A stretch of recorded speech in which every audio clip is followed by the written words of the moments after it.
based on what we've seen already from 1 week of football in the SEC.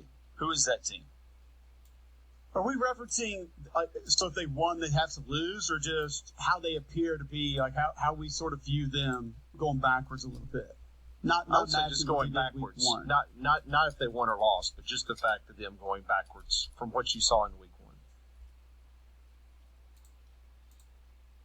I think there's 2 teams that come to mind. The first one will be Ole Miss, based on some of the things that we said earlier in the show.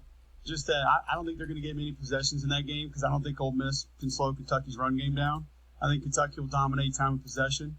And Brad White structures that defense not to give up big plays, not to give up explosive plays. So I think that we could see an Ole Miss offense that doesn't necessarily go out and put up 500 yards of total offense, maybe score as many points. But the other I actually think is Florida. Because I think Florida has changed so many people's mind, and all of a sudden so many people on that bandwagon, all of a sudden people think that they might be in the same